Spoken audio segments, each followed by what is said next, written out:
Nilunsad ang isang grupo na layong magsagawa ng supply mission sa BRP Sierra Madre sa Disyembre.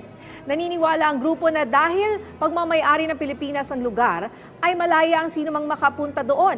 Ano daw po ang reaksyon nyo dito, ADG Malaya?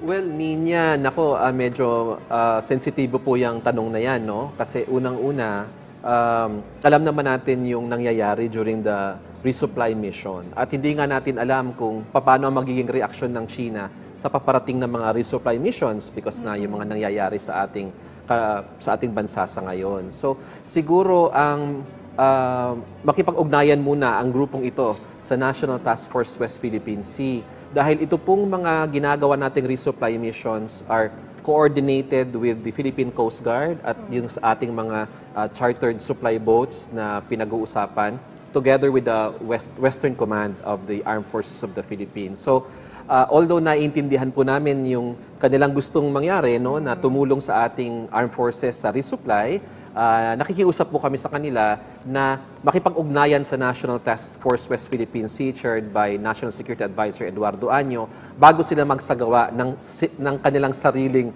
resupply mission. Ayan, okay. Maraming salamat, ADG John.